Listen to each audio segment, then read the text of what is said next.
Gyananjana Chalakaya Chakshurun Militam Yena Tasmai Sri Gurave Namaha Sri Chaitanya Manobhishtam Stapitam Yena Bhutale Swayam Rupa Kadamayam Dadati Swapadantikam Bandeham Sri Guru Sri Jutapatakamalam Sri Gurun Vaishnavamscha Sri Rupam Sagrajatam Sahagana Raghunathan Vitam Tam Sajivam Sadvaitam Savadutam Parijana Sahitam Krishna Chaitanya Devam Sri Radha Krishna Padan Sahagana Lalita Sri Vishakhanvitamscha He Krishna Karuna Sindhu Dina Bandhu Jagatpate Gopesha Gopika Kanta Radha Kanta Namostate Jayatam Suratau Pangor Mama Mandamatergati Matsarvaswa Padam Bojao Radha Madana Mohanao Divyad Brindaranya Kalpadrumadha Sriman Ratnagara Singhasanastao Shri Shri Radha Shila Govinda Devao Prestalibi Sevyamano Smarani Sriman Rasarasarambi Vamsi Bata Tatastita Karashan Benu Swanayar Gopir Gopinata Sriyestunaha Tapta Kanchana Gaurangi Radhe Brindabaneshwari Vrishabhanu Sute Devi Pranamami Hari Priye Vanshakalpa Tarubhyascha Kripa Sindhubhya Evacha Patitanam Pavanebhyo Vaishnavebhyo Namo Namaha Sri Krishna Chaitanya Prabhu Nityananda Sri Advaita Gadadhara Shiva Sri Gaura Bhakta Brinda Hare Krishna Krishna Krishna Hare Hare Hare Rama Rama Rama Hare Hare Nama Om Vishnupadaya Krishna Prishtaya Bhutale Srimate Bhakti Vedanta Swami Niti Namine Namaste Saraswati Deve Gauravani Pracharine Nirbhishesha Shunyavadi Paschatya Deshatarine.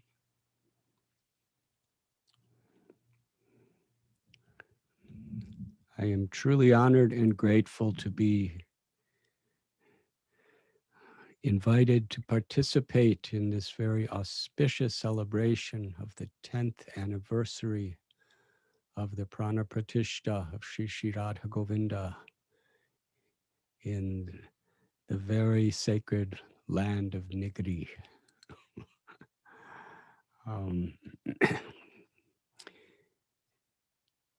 Srila Prabhupada, he emphasized on behalf of all of our acharyas that the very heart of bhakti is to put Krishna in the center of our lives.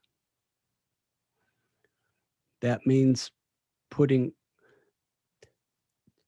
pleasing Krishna as the center of our life. Rupa Goswami has given us this beautiful verse, Anya Bilashita Sunyam Jnana Karamanya Navritam Anukulyena Krishna Nushilanam Bhaktarutama. That true bhakti is when we are freed of any inclinations for selfish material enjoyment, even to the extent of elevation to heavenly worlds, where we have no aspiration for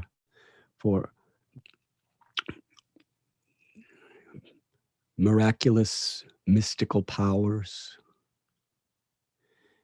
and we have no taste even for impersonal liberation.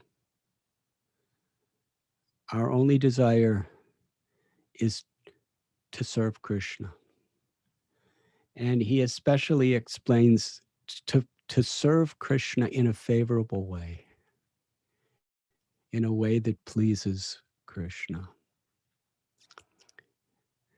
In his beloved Shikshastakam verses, Sri Chaitanya Mahaprabhu, he prays, Na dhanam na janam na sundarim kabitam va jagadisha kamaye mama janmani janmanishwari bhavatad bhakti rahoita kitvai. I do not want wealth or fame or followers or scholarship. I do not even want liberation. What to speak of the pleasures of sensual enjoyment. My only desire is to serve you, my Lord, birth after birth. Bhakti, Srila Prabhupada translated not just as love or devotion, which is the usual way that it is translated. Srila Prabhupada translated bhakti as devotional service. Because bhakti is not just a feeling, it is a feeling that is the very basis of the words we speak, the actions that we perform. It's dynamic. In the Sri Chaitanya Charitamrita, during the Ratha Yatra, Lord Chaitanya, in the mood of Sri Radha, the supreme devotee, is praying to Jagannath that after you left Vrindavan for Mathura, you sent Uddhav with a message that we should meditate upon you. But we are not meditating yogis. We are gopis. We want to serve you. We want to please you. And this is the heart of bhakti, devotional service. Samsadir haritoshanam, the Srimad Bhagavatam tells. Atha pumbir dvijastreshtas varna shrama vibhagasha shvanustatasya dharmasya samsadir haritoshanam. Whatever our varna or ashram, whatever our occupation, whatever our social status, our goal and our success is that we please Krishna. Samsadir haritoshanam. The Srimad Bhagavatam describes that when we put water on the root of the tree, every part of the tree is satisfied. And we're a part of that tree. Mamaivam so jiva loke jiva bhuta sanatana. We are eternally part and parcel of Krishna. Sri Chaitanya Mahaprabhu established our whole philosophy on the basis of the simple verse, Jivera Swarupoi Krishnera Nityadas, that we are eternally the servants of Krishna. This personal philosophy, Ishwara Parama Krishna Satchidananda Vigraha. Lord Chaitanya, when he discovered the Brahma Samhita at the Adi Keshav temple on the banks of the river Payaswini in South India, he copied it with his own hands. and brought it with him, carried it with him throughout his travels, and established this Brahma Samhita as one of the most important of all Vedic literatures. Lord Brahma is the original guru of the universe, and he's the original guru of our sampradaya. And he's beginning this 5th chapter with Ishvara Parama Krishna Sachidananda Vigraha, that Krishna's form is eternal, full of knowledge and full of bliss. And devotees, our aspiration is to serve and please Krishna forever.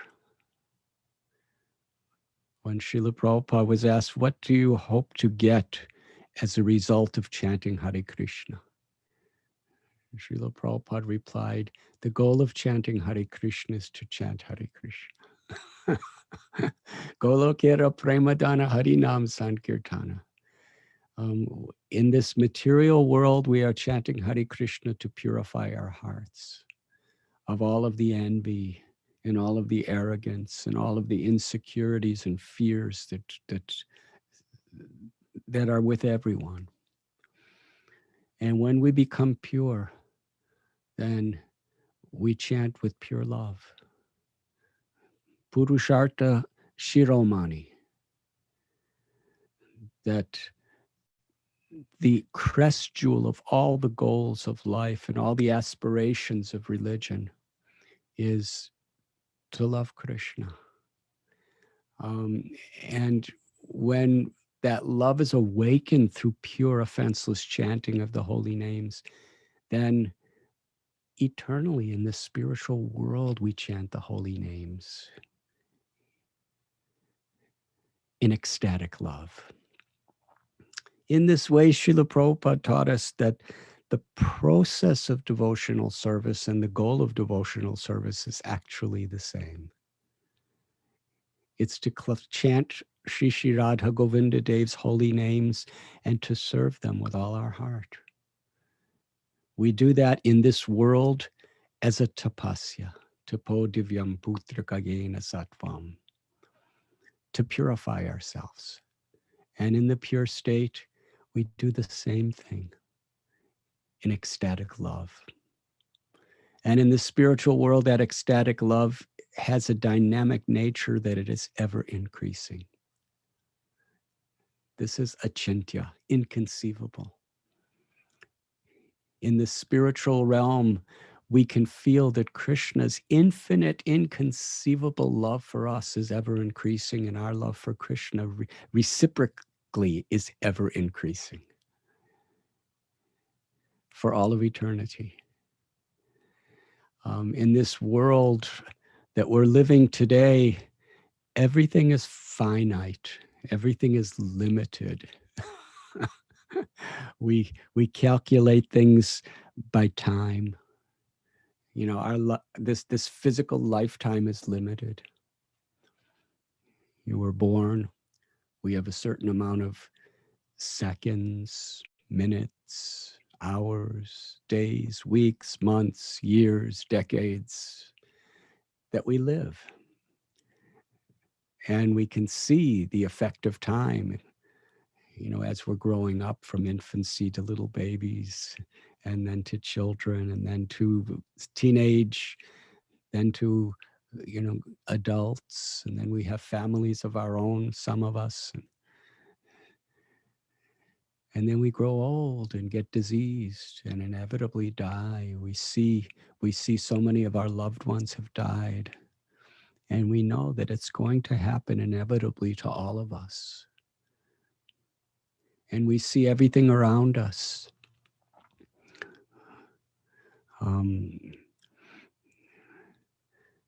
The ancient temples of India, so much we see how they're ancient.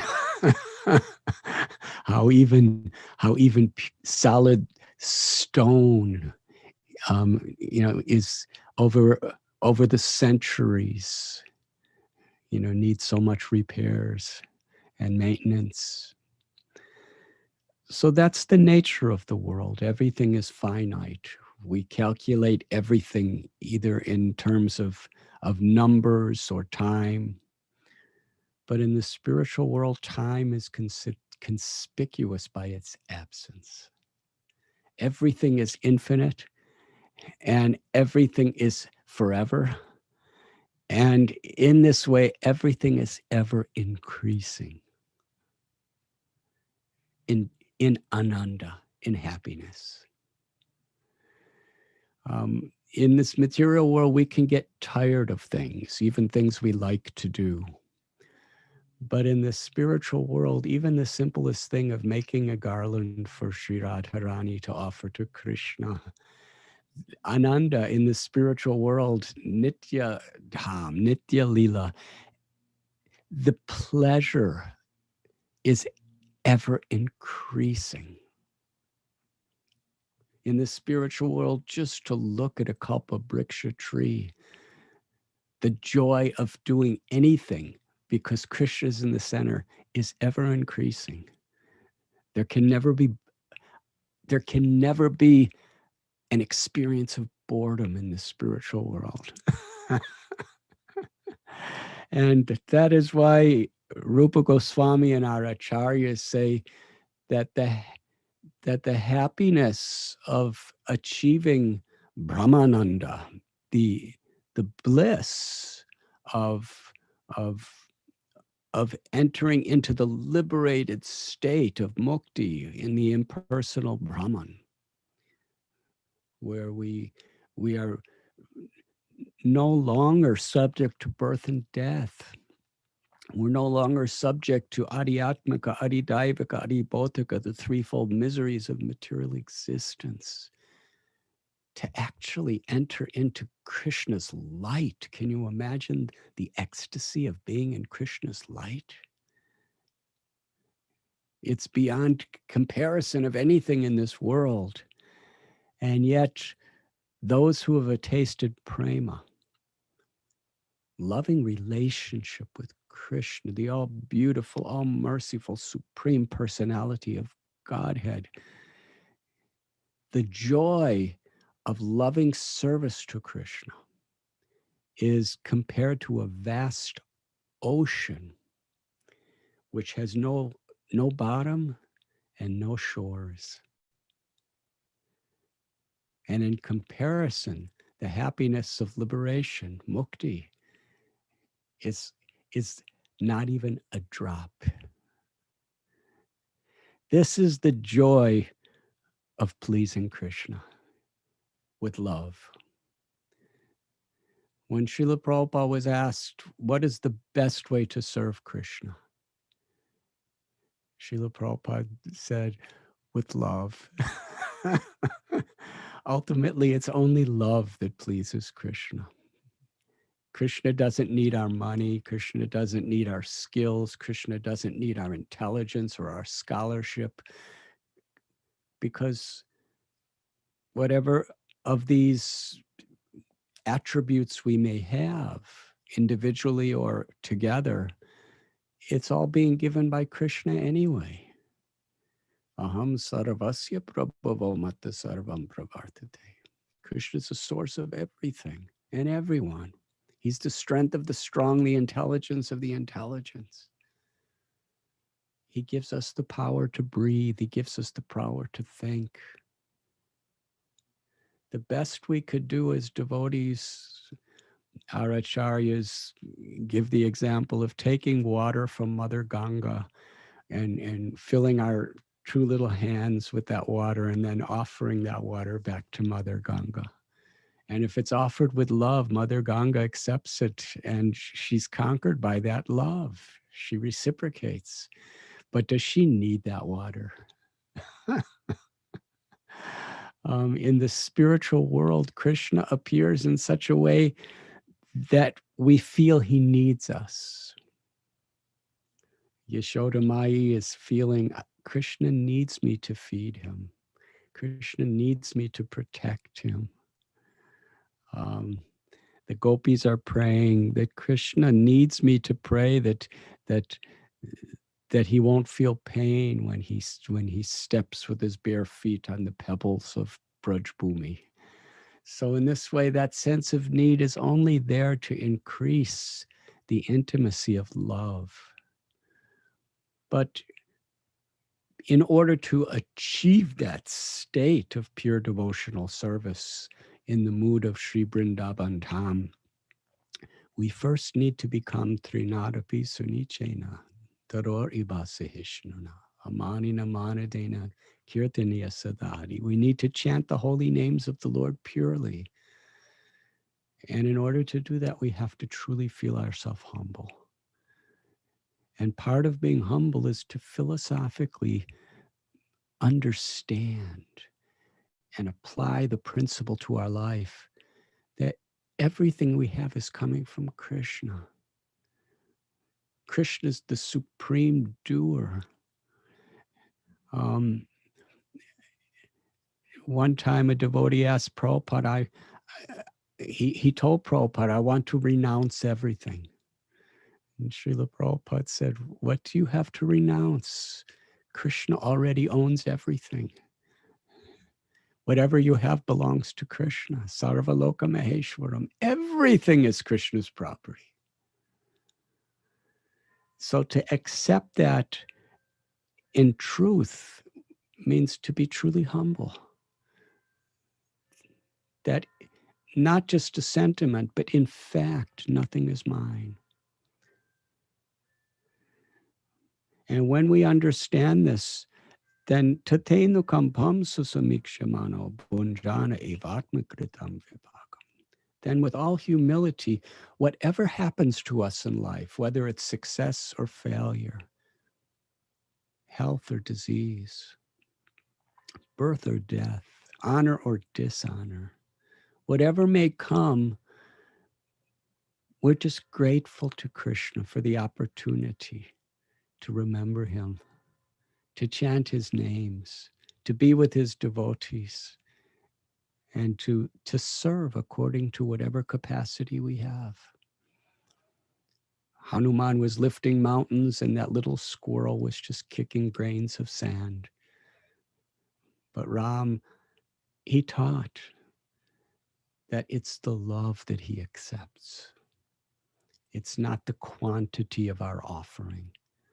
It's the love in which it is offered. And of course, if we love, we want to offer the best quantity and quality that we can. That's the nature of love. But ultimately, it's that love, because that little squirrel or spider, whoever it may have been, was really trying his or her best. And that's where the love was, that we're trying our best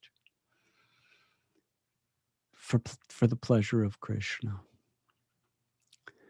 So to put Krishna in the center of our life means whatever we're doing it in a way that will please Krishna.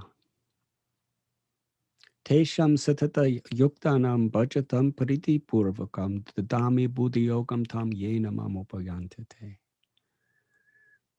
Krishna tells in Bhagavad Gita that for those who worship me, who serve me with love, I reveal myself. I give direction from both within and without to those who worship me with love. That is our purpose, how to awaken this love for Krishna. Nitya Siddha Krishna Prema Sajya Kabunoi Sravanadi Sudhi Chuti Kauriya Yudoi. That love for Krishna is within the heart of every living being. It is the nature of the soul. Nitya Nityanam Chaitanas Chaitananam Eko Bahunam Yogadadati Kaman. That the soul is always subordinate to Krishna, forever. We have a choice. We can be subordinate to Krishna's external Maya, Mahamaya energy, where the three modes are dragging us around and time is ultimately controlling us at every moment. Or when we surrender to Krishna, Daivihesha gunamaya mama maya duratyaya mamevam ye prapadyante mayam etatarantite. When we take shelter of Krishna sincerely, then we become controlled by Krishna's love. And in reciprocation, Krishna is Bhaktavatsal. He freely takes joy in being controlled by the love of the devotee. This is what Srila Prabhupada was explaining when he would tell us to put Krishna in the center of our lives. And that means every aspect of our life, our aspirations, to put Krishna in the center of our occupation. Those who are grihastas or householders, many have to work jobs, to put Krishna in the center. That we work with the integrity of a Vaishnav. That's how we behave. And at the same time, with the fruits of our actions, with whatever is earned, we utilize it to raise our families in Krishna consciousness and to help to serve the mission of Srila Prabhupada in Krishna consciousness. It means to put Krishna in the center of our relationships. When Sri Chaitanya Mahaprabhu was in South India, he told Kurma Brahman that stay home, but put Krishna in the center of your life by always chanting his names and living in teachings. Through your example and words, teach Bhagavad Gita. That means family. Putting Krishna in the center of our family means nothing is mine. My wife, my husband, my children, my parents, they are all in my care on behalf of Krishna. They're all Krishna's children.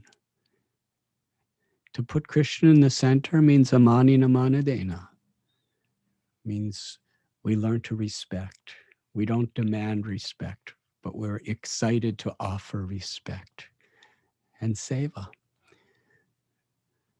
The body and the mind are vehicles in which the soul is temporarily living. And our goal in life is to elevate the soul in others. That means to help the souls to find the joy of Krishna. And through our interactions with people's bodies and minds, we're also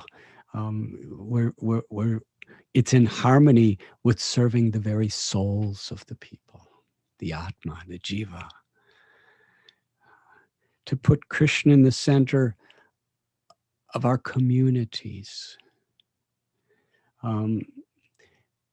It is not just an idea, it is practical. And when we're living in this world and we're interacting with Bhumi Rapona Lovayu Kamano Buddharevacha Ahankara Itiyame Bina Prakritirashtita, we're interacting with the 5 gross and 3 subtle elements of material existence. Aparayami Tashvanyam.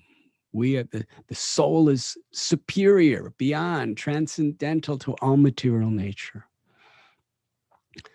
But the elements of material nature, earth, water, air, ether, mind, intelligence, ego, fire, all of these elements are Krishna's energy.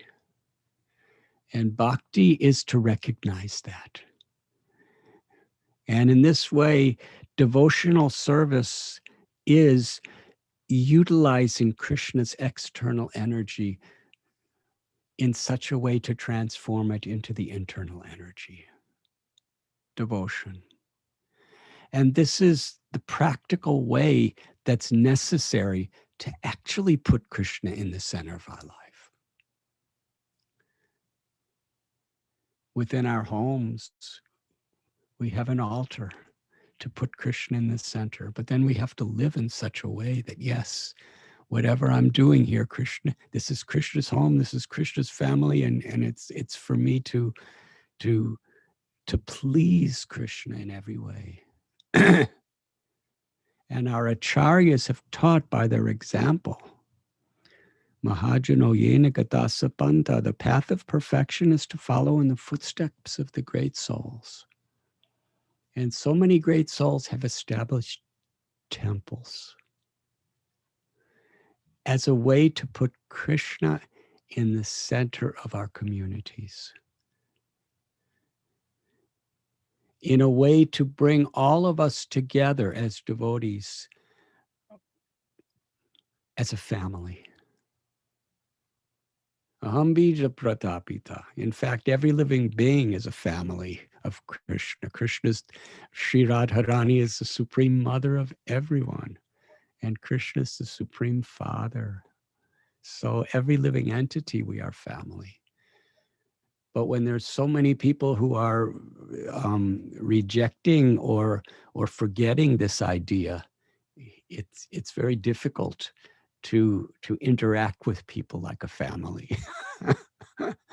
But Vaishnavas recognize that we are a family, recognize our relationships with Sri Sri Radha Govinda Dev.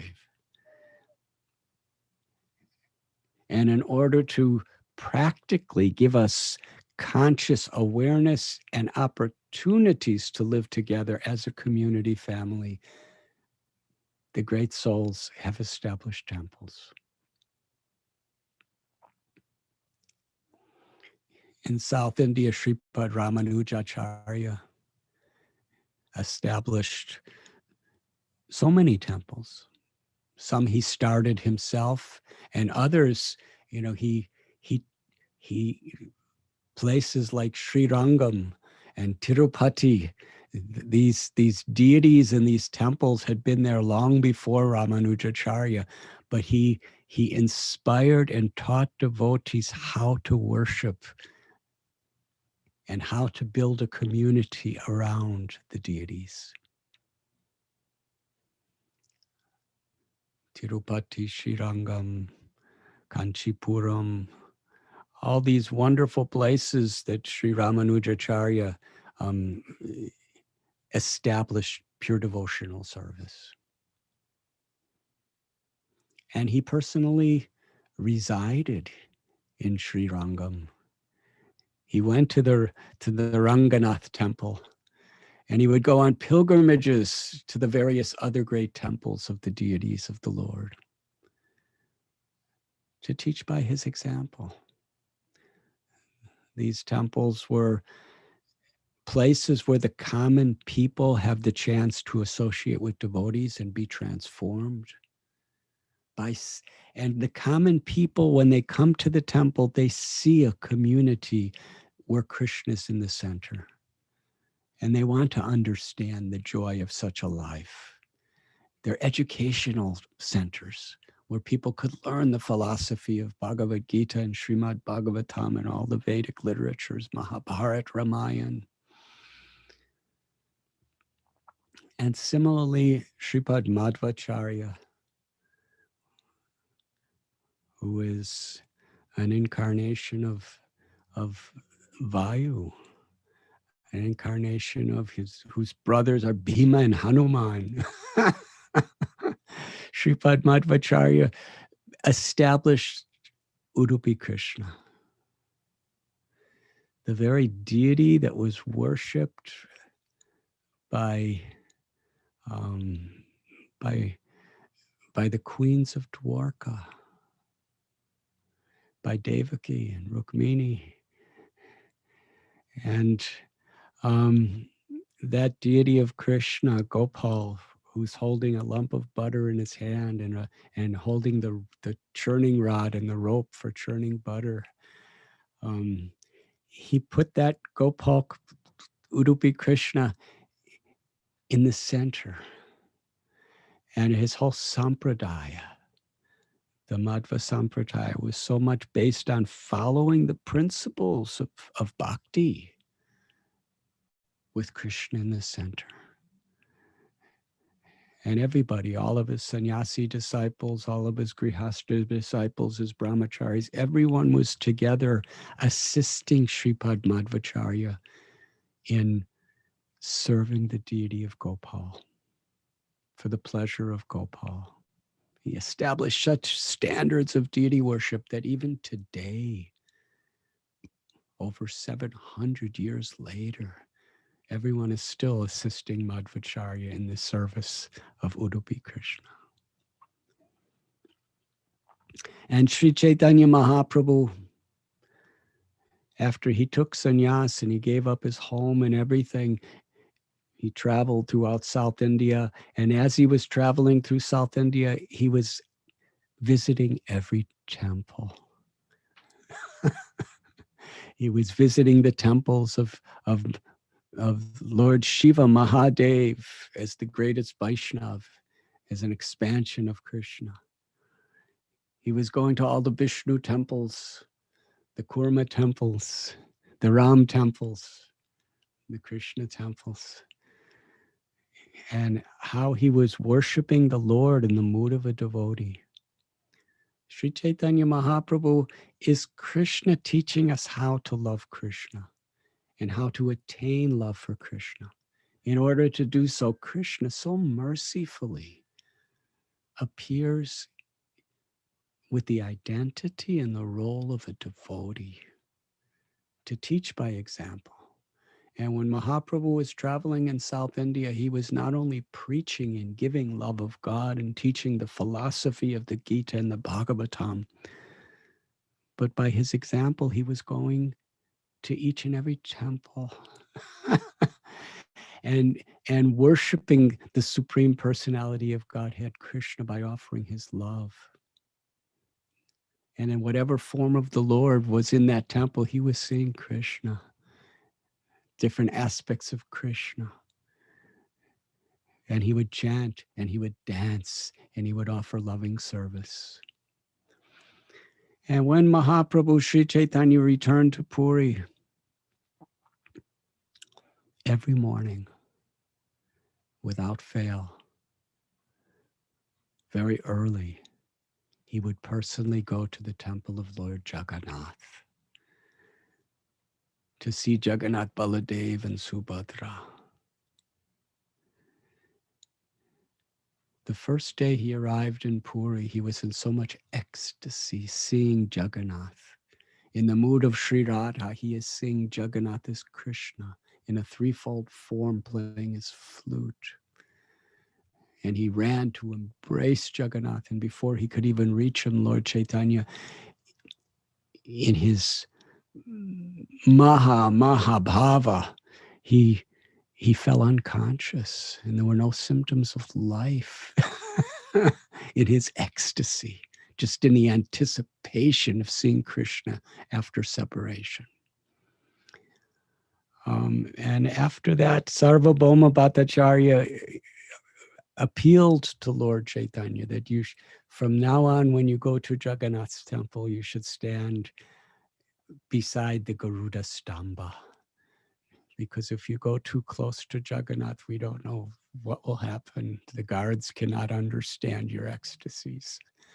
And Mahaprabhu accepted the advice of his devotee.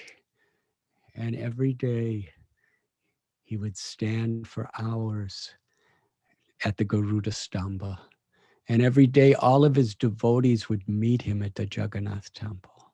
And every day they would have Sankirtan, the congregational chanting of the holy names. Param Vijayate Shri Krishna Sankirtanam. Mahaprabhu taught that the prime benediction for all humanity is that Krishna reciprocates with our love when we congregationally chant his holy names. This is Lord Chaitanya's example. And after the Snan Yatra, when Jagannath would go into seclusion before Ratha Yatra for about a fortnight, Lord Chaitanya could not tolerate not going to the temple to see Jagannath every day. It was so much separation. He went to the Alalanath temple where he could have darshan of Lord Krishna in his form of Alalanath. And Mahaprabhu, in separation of Jagannath, he would sometimes lay on a big stone that is still there. And the stone melted by the heat of Lord Chaitanya's ecstasy of separation. And even to this day, we could see the body print of Lord Chaitanya on that stone. So how much the temple was the center of the life for Lord Chaitanya and his associates. When the devotees from Navadvip, Mayapur, Shantipur, Kulinagram, Kumarahata, all these places, when they would come to visit Lord Chaitanya during the Chaturmasya in Puri, every day they would meet in the temple of Jagannath. They would have the darshan of Jagannath. They would offer their prayers to Jagannath. They would chant and dance with Jagannath. And every day, Lord Chaitanya, knowing how sacred that Mahaprasad was, he would give that prasad to his devotees with his own hands. He would personally bring it to Haridas Thakur, who was always chanting the holy names. And when Lord Chaitanya Mahaprabhu set the stage for spreading this pure devotional service to Krishna all over the world, he instructed the 6 Goswamis to build temples in Vrindavan, to excavate, to discover the ancient deities of Vrindavan, to install deities in Vrindavan, and to build beautiful temples. And the first temple was Madan Mohan by Sri Sanatan Goswami. And we read in the Bhakti Ratnakar how Rupa Goswami had already translated so many of the great Vaishnav literatures with and taken the very essence of the pure love, the Mahabhav of Sri Radha and the residents of Vrindavan as the conclusion of all knowledge. Krishna tells in Gita, Vedaishcha Saraveraham Eva Vedyo, Vedanta Krit Veda Vedeva Chaham. I'm the author of all the Vedas, and by all the Vedas am I to be known. And the crest jewel of all Vedic literatures is the Srimad Bhagavatam, which culminates in knowing Krishna in the mood of the residents of Vrindavan, the highest, most intimate. And when we say highest, it means it's the most inclusive form of love. In the material world, due to false ego, when people want to prove themselves better than others by saying, I am the highest, and they want to negate others by saying they're the highest. But in pure bhakti, the highest means it includes all others, and it's beyond even that. Just like as an example, Murari Gupta, he wanted to end his life because he couldn't give up the worship of Lord Ramchandra. That was the way Krishna was attracting him in the form of Ram. And Lord Chaitanya Mahaprabhu, he perfectly honored and respected that. Anupam, the brother of Rupa and Sanatan, Rupa and Sanatan would tell Anupam that Krishna his Leela is the most intimate. You should worship Krishna with us. And Anupam said, I'm trying, but my heart has been given to Lord Ram, and I cannot take it away. And when Lord Chaitanya was very happy to hear this. So in this sense, The highest means it includes all others and it's beyond. And that is the residence of Vrindavan. The most, the love of Narayan, the love of Ram, the love of awe and reverence, the knowledge of God in every aspect of philosophy, it's all there in the hearts of the residents of Vrindavan, but their attraction to Krishna in the sweetness of a cowherd boy is so much beyond that they don't even pay attention to God's greatness. They just love Krishna because he's Krishna. This is Vrindavan. So Rupa Goswami and Sanatan Goswami, Raghunath Das Goswami, Jiva Goswami, Raghunath Bhatt Goswami, Gopal Bhatta Goswami, Lokanath Goswami, Bhugarba Goswami, all these great Goswamis were sent to Vrindavan, and they all had deities, and they had temples. Now, Rupa Goswami, he considered it so important. Lord Chaitanya wanted me to find Govinda Dev and to build a temple for him. But he couldn't find Govinda Dev. He was looking everywhere for years. And one day he was sitting on the bank of the Yamuna River, and he was in his ecstasy of love and surrender. He was feeling bad that he couldn't fulfill the will of the Lord. How important the temple was to Lord Chaitanya. And a little boy came and sat next to him and said, "Oh, Babaji, why are you looking sad?" And he said, "Because my Lord Gauranga, he wants me to find Govindaji, who was installed thousands of years before by Vajranabh, the great grandson of Krishna, but it's been lost. I can't find him anywhere.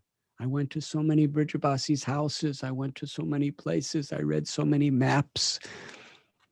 The little boy said, "I know where Govindaji is. Come and follow me." And the little boy took Rupa Goswami by the hand and brought him to this little hill, Gomatila. And there he said, "You see, there's a cow. And this cow, without anyone milking her, is letting profuse milk flow from her udder onto the ground. And she comes here every day in this way. Because in the very place she's offering her milk under the ground, that is where Govindaji is. Bring the Brijabasis and reveal Govindaji." And Rupa Goswami saw the cow giving the milk. And then when he turned, the little boy disappeared. Rupa Goswami understood that was Krishna. I'm crying in separation from Krishna. And then Krishna personally comes in his eternal, transcendental, divine form of a cowherd boy. And he holds my hand and he serves me by bringing me here. And I didn't even recognize him. All the years I'm crying in separation from Krishna, finally he comes and I don't even recognize him, and now he's gone. But he's given me a service. That is Rupa Goswami. We are Rupanugas. He was not thinking just of his own ecstasy. He was thinking, the Lord has given me a service and I must fulfill his service. Whatever I may be feeling inside, I must please the Lord through my service. And he called the Brijabasis, and they came and they excavated that little area. They began to dig, And they didn't have to dig very deep. There they found Govinda. And because they were so eager, because their hearts were so faithful by the association of Rupa Goswami, when they saw Govindaji, Yeyatamam prapabat papradyante tamstadaiva bhajamyam. Krishna was revealing his eternal transcendental beauty to them. And Rupa Goswami was so happy, he sent a letter to Lord Chaitanya in Puri. And when Lord Chaitanya received the letter where Rupa Goswami says, I have discovered Govindaji, Lord Chaitanya was so very happy. And Rupa Goswami was so grateful to report that to Lord Chaitanya. And Raghunath Bhatta Goswami, when he went to Puri, he became pujari for Govindaji. and he was such a profound, great preacher that he had many disciples. And some of his disciples who were actually generals in the army of the emperor, they built the Govindaji temple, the most magnificent temple in all of North India. Now in those days, it was 7 stories high. Magnificent. In size and quality, all hand-carved stone. And Rupa Goswami, out of his love for Jiva Goswami, carved the deity of Radha Damodar and gave it to Jiva Goswami to worship. Sanatana Goswami was worshiping Madan Mohan under a tree after it was given to him. And when Krishnadas Kapoor came and offered his wealth to Sanatana Goswami, Sanatana didn't accept a paisa for himself. All the wealth went to building a beautiful stone temple for Madan Mohan. And in all of these temples, please, Govindaji temple is a very gigantic temple.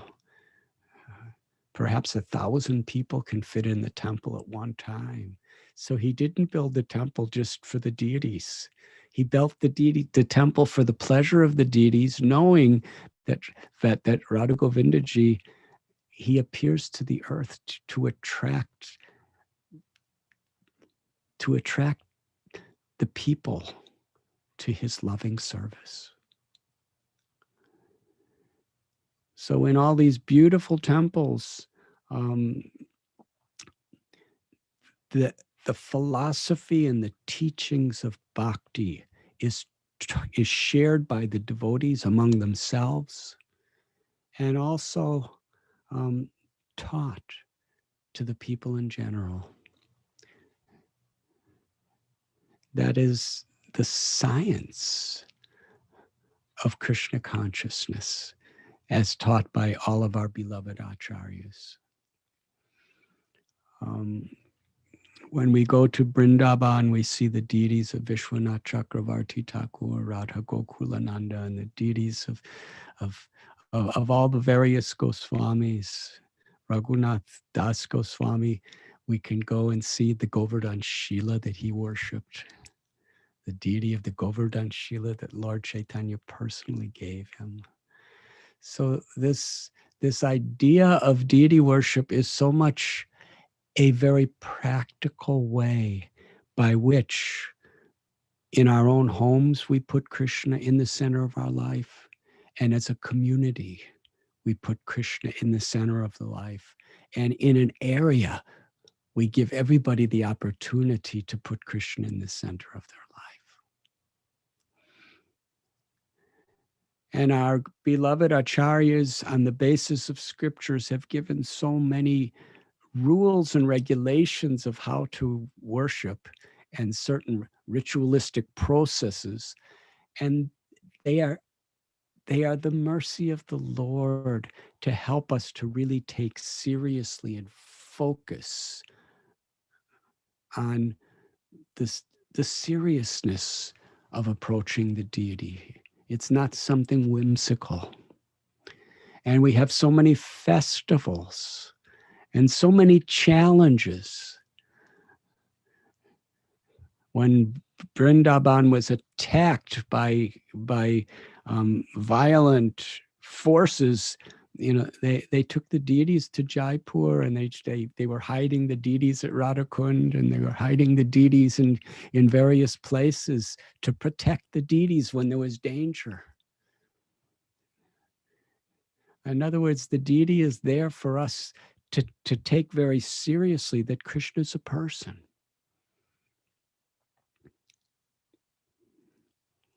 And when Krishna comes in the form of a deity, especially in the community deities, then we understand that Krishna is actually hungry until we feed him. And he's expecting our food at a certain time every day to be prepared and offered in a certain state of devotional consciousness. And Krishna, when he wakes up in the morning with Sri Radharani, wants to be bathed, and he's expecting our bath. In fact, when the deity is installed at the time of Prana Pratishtha, it's not only the guru, but the guru on behalf of all the devotees are taking a vow that we're going to bathe you every day at this day, and we're going to give you offerings according to your desire every day at these times.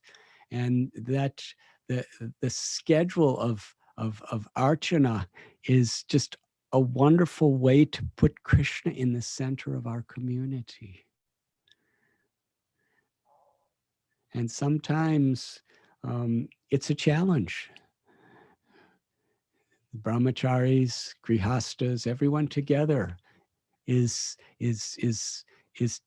playing their roles according to capacity to offer service to the deity of Krishna.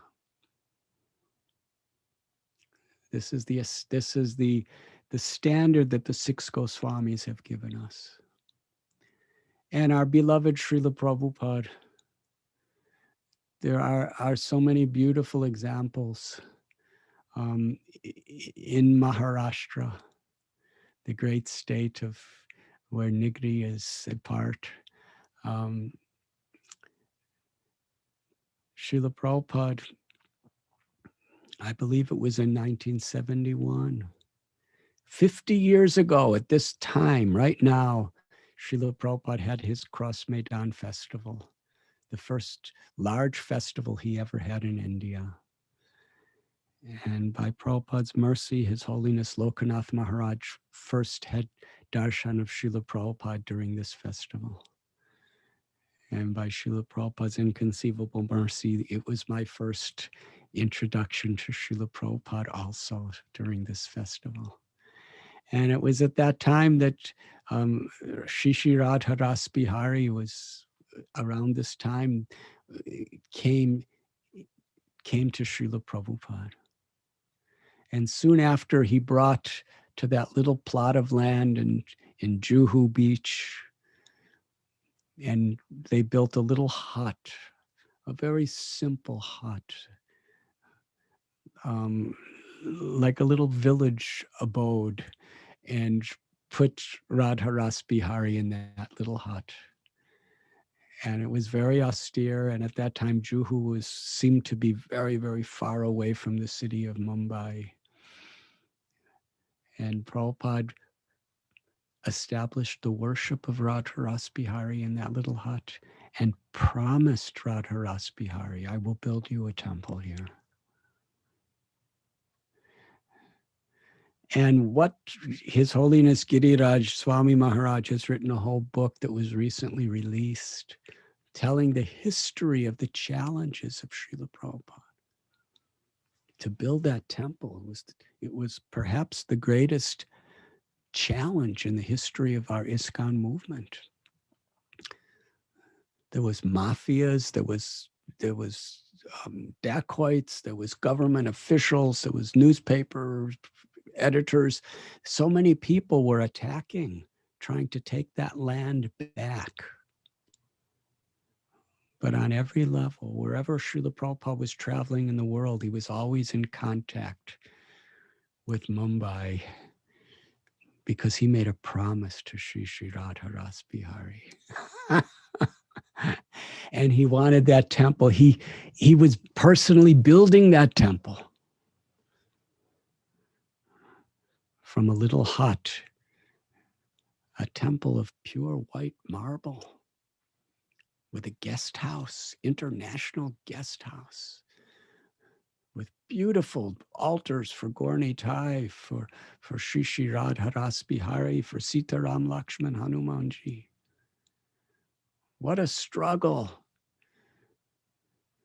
to raise the funds to build the temple, to overcome all the legal challenges, all the social challenges, all the violent challenges, and to keep his devotees faithful that they should continue in this effort.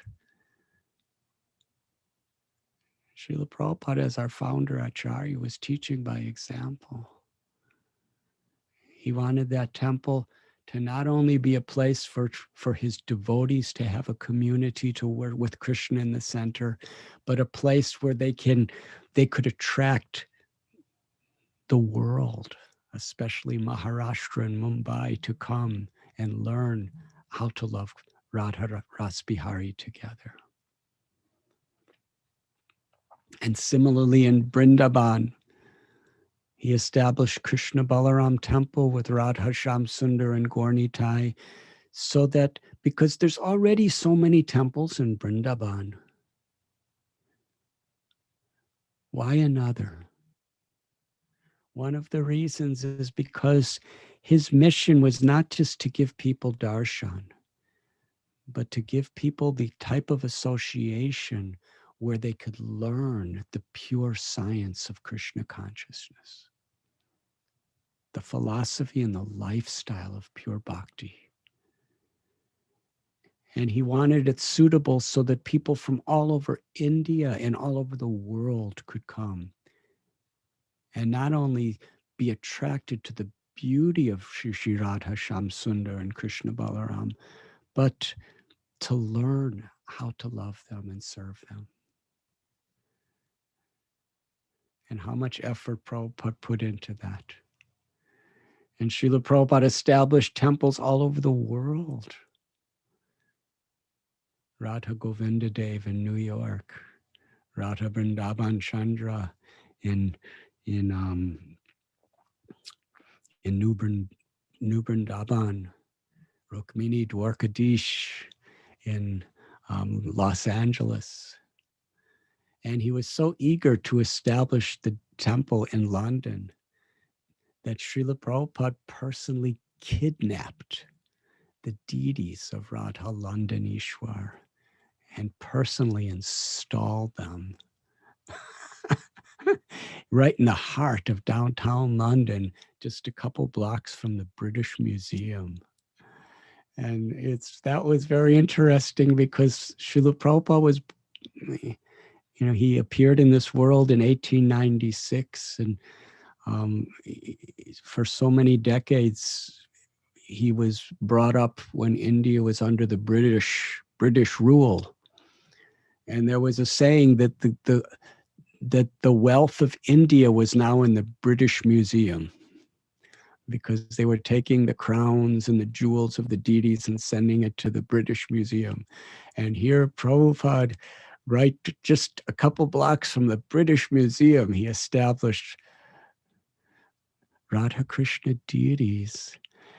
And Prabhupada named them Radha London Ishwara, which it can be interpreted in so many ways, but he's declaring that the Lord of London is Krishna. London was claiming to be the lords of India, but now we are proclaiming right here in the heart of London that your Lord is Krishna, London Ishwara. And a couple of years later, When Bhaktivedanta Manor was given, he installed Radha Gokulananda at Bhaktivedanta Manor. And he installed Radha Madhava in Mayapur. And in this way, Prabhupada was establishing deities in various places for this very purpose, to fulfill the will of Lord Chaitanya and all of our acharyas. I remember once at New Vrindavan, Srila Prabhupada was sitting on his Vyasasan and he was speaking. And he stopped speaking and just gazed on the beautiful forms of Radha Vrindavan Chandra that were just across the temple. And he had tears in his eyes. We were seeing the same deities as he was. I remember thinking this way because Prabhupada wasn't talking. He was just gazing at the deities with so much love. And I was thinking everyone in the room is seeing the same form of Radha Vrindavan Chandra, but we're not seeing the same form. Premanjana Churita Bhakti Vilochanena. We can only truly see Krishna when our eyes are ornamented with love for Krishna. Srila Prabhupada would sometimes say we see through our ears. When we hear who Krishna really is and we have faith in Krishna and we serve in such a way that we awaken love for Krishna, then we actually see Krishna. Krishna reveals himself to us. So I was just remembering, I was looking at Prabhupada when he was looking at Krishna. And it was such a beautiful experience for me. I was a brahmachari at the time, and I was thinking, I'm looking at Krishna, and when I'm looking at how Prabhupada's looking at Krishna, I'm seeing Krishna more by looking at Prabhupada's eyes when I see the deities directly, because I'm seeing his love. And then Srila Prabhupada began to speak. He said, the Bhakti Marg, there are two paths, Bhagavat Dharma and Pancharatriki Vidhi. He explained it in a way that it is like two rails on a railway track. For a train, there's two rails and they're connected by wood. And for the train to go forward, there needs to be both rails. You can't just have one for a train. And he said, similarly, to make progress on the path of bhakti, there is both Pancharatriki Vidhi, which is the worship of the deities, putting Krishna in the center of our life personally, of our families, and of our communities, and sharing that with the world. That's what deity worship and temple worship is. And there's Bhagavat Dharma, hearing and chanting. Sravana Kirtana Smarana Bandhana, hearing and chanting and remembering Krishna. Shravanam Kirtanam Vishnu. And Prabhupada said, chanting the holy names attentively every day, studying Srimad Bhagavatam and discussing Srimad Bhagavatam together, Bhagavad Gita. This is, Shravanam Kirtanam is at the heart of Bhagavat Dharma. And then Prabhupada looked at us with such compassion, with such concern. He said, you are all worshiping Radha Vrindavan Chandra. But if you do not take very seriously chanting the holy names and hearing about Krishna, Shravanam Kirtanam, then you will lose your taste. And someday you will think, why has my guru left me with the burden of these deities?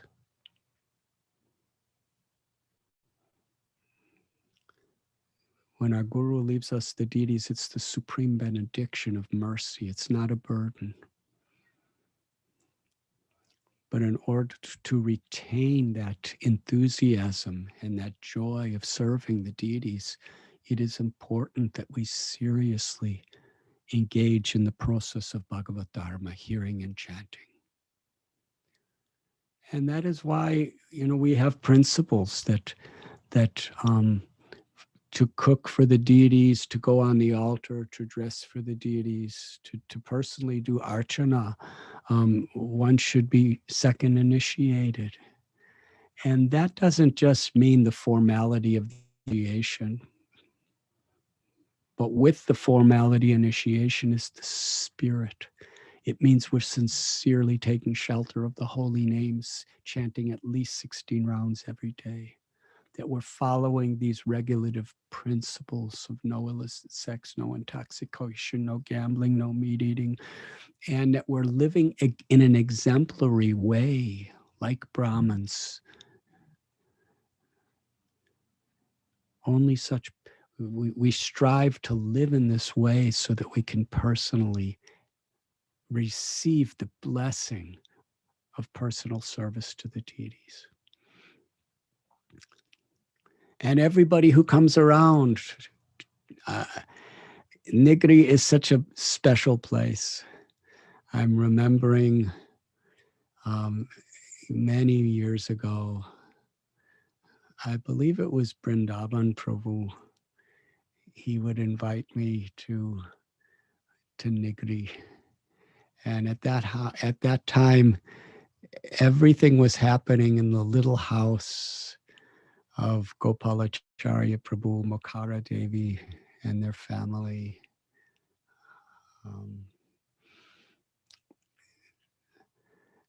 And this wonderful family, their 3 children, they would cook and they would invite their neighbors. And I would come on a regular basis. And after some time, that little living room would get filled up with people. And Mukara and her neighboring friends would cook wonderful, wonderful South Indian prasad. And I remember they would always make idlis and sambar and chutney and so many other preparations.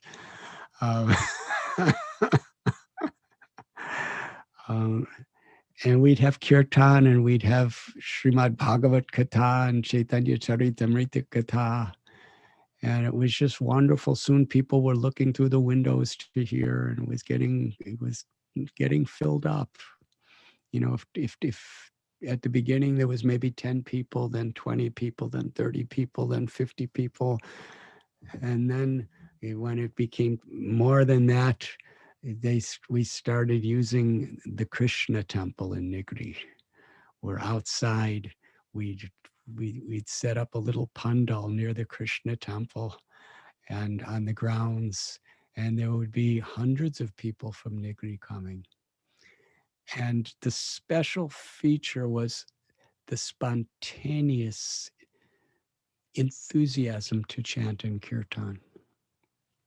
And devotees from all over India or people from all over the world, when I wanted to give them an experience of the glory of India, I would bring them to Nigdi, to that little Krishna temple. Before that, to Gopalacharya and Mukara Devi's home.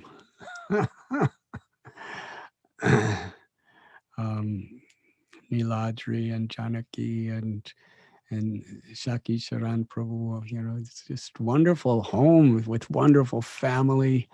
And Krishnananda Prabhu would come and translate oftentimes, I'm remembering.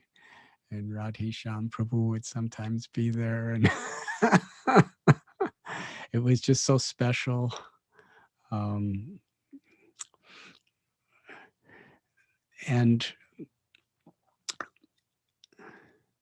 when these devotees from various parts of the world would see the spontaneous enthusiasm and joy that the residents of Nigri had when they would chant and dance in kirtan, they never experienced like that before. They understood what is the glory of India. And it was one of my favorite things whenever people would come from abroad. Let us go to Nigri and you'll see what enthusiasm and love for the holy name really is. It's so special. And gradually Raghupati Prabhu and Rohini Kumar Prabhu started, taking interest and and serving the people of Nigri. And what can I say? There's so many of you. I'm sorry, I'm not saying everyone's names that I should, but I'm thinking of each and every one of you with so much gratitude in my heart. And after some time, there was so much enthusiasm and so many wonderful, sincere devotees that from among you yourselves came this inspiration to build a temple. And I remember at that time I was quite conservative. I still am about making commitments. Building a temple is a huge commitment. We see what Srila Prabhupada's commitment was to Radha Bihari. If we're going to install deities on behalf of Srila Prabhupada, we have to have that same commitment to the deities.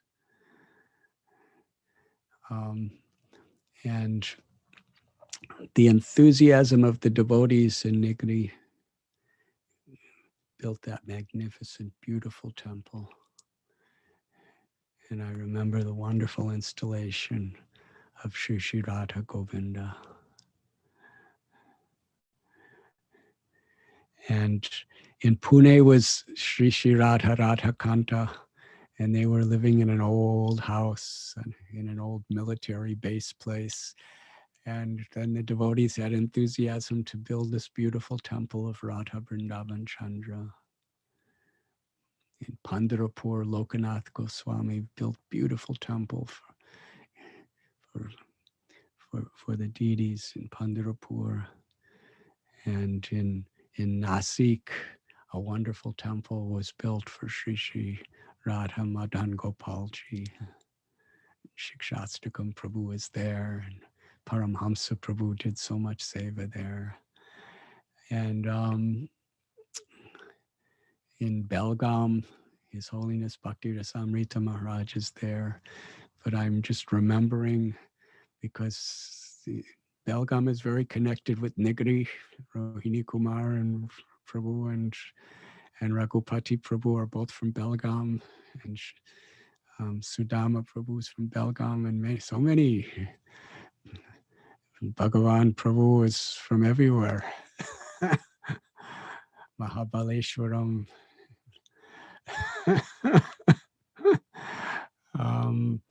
But in Belgaum, it started just in a little house with Vrindavan Prabhu.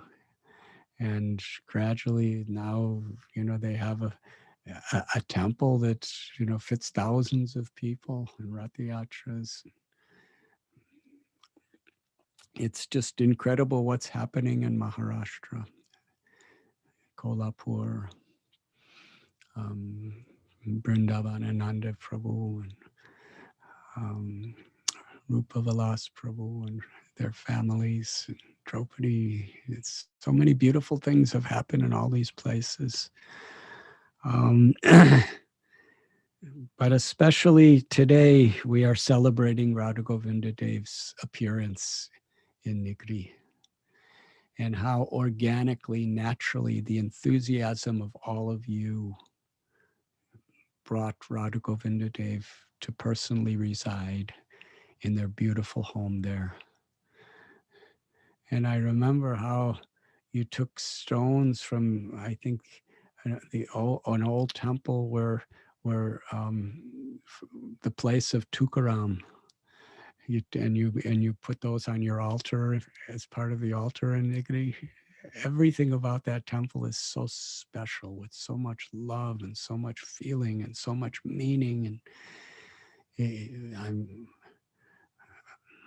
I'm feeling enormous, intense separation from being with all of you at Sri Sri Radha Govinda Temple in Nigri. But somehow or other, by the mercy of Sri Sri Radha Govinda and Srila Prabhupada, we are all gathered together through this Zoom internet technology, where I can see some of you. I wish I could see everyone. I can only see a few people now. But in my heart's eyes, I'm seeing each and every one of you, and I'm feeling deeply grateful. Be grateful. In fact, I'm seeing on the internet or Zoom conference of Sripad Prabhu, I am at this moment seeing the inside of Radha Govinda's temple. I'm seeing Srila Prabhupada. It's so beautiful, so wonderful. If I were giving class, I would be having the same view as I am right now.